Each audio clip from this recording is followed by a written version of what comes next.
Hello बच्चों party. In previous class हमने देखा था exercise number 18 of chapter number 3 current electricity. In this class बच्चों हम देखने वाले हैं एक्सरसाइज नंबर 19। तो बच्चों ये जो एक्सरसाइज नंबर 19 है वो प्रीवियस क्वेश्चन से भी काफ़ी इजी है, एकदम theory based concept based question है। तो चलिए स्टार्ट करते हैं।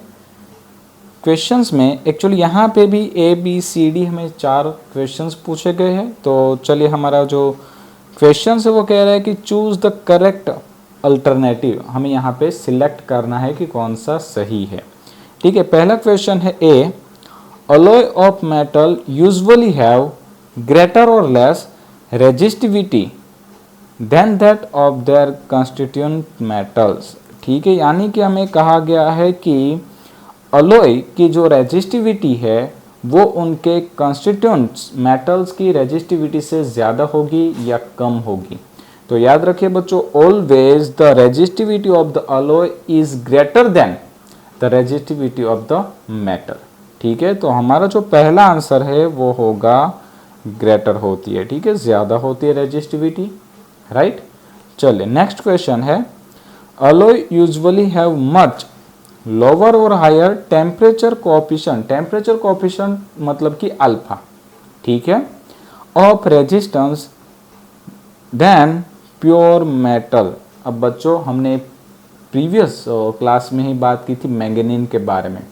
ठीक है, आपको याद होगा और मैंने आपको बताया था बच्चों कि मैंगनीन जो है वो नॉर्मली टेम्परेचर पे डिपेंड ही नहीं करता, यानी कि उसका जो थर्मल कोएफिशिएंट होता है वो एकदम निग्लिजिबल टाइप का होता है।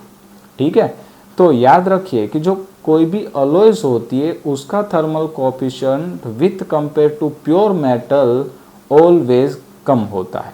ठीक है, तो हमारा जो पॉइंट है बी, उसका आंसर आएगा लोअर, यानी कि the thermal coefficient of the alloy is less than of the thermal coefficient of metal. ठीक है, वो हमेशा छोटा होता है।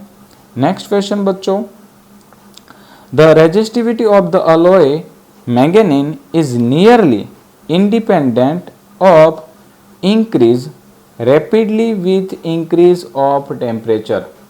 ठीक है बच्चों, मतलब ये क्वेश्चंस क्या कह रहा है कि the resistivity of the alloy manganese is nearly independent of increase rapidly with independent of temperature। ठीक है, तो जैसे कि मैंने इसका आंसर तो हो सकता है कि बी पॉइंट में दे दिया है कि ये जो रेजिस्टिविटी ऑफ द मैंगनीन है वो टेम्परेचर से बिल्कुल इंडिपेंडेंट होती है। ठीक है बच्चों, तो हम यहाँ पे नोट कर देंगे इंडिपेंडेंट। ठीक है, इंडिपेंडेंट ऑफ टेम्परेचर, वो टेम्परेचर पे बिल्कुल भी डिपेंड नहीं करती।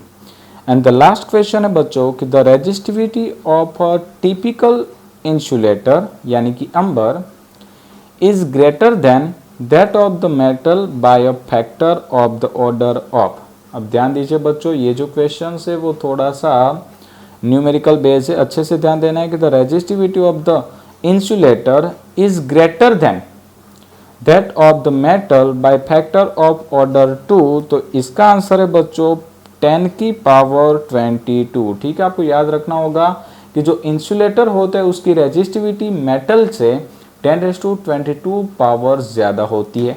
ठीक है, तो ये क्वेश्चंस तो मेरे हिसाब से कुछ ज़्यादा ही इजी था और आप लोगों को डेफिनेटली समझ में आया है। ठीक है बच्चों, तो आई होप आप अच्छे से समझ लिए होंगे इन सारे क्वेश्चंस को। इन नेक्स्ट क्लास बच्चों हम मिलेंगे एक्सरसाइज नंबर 20 के साथ। Thank you.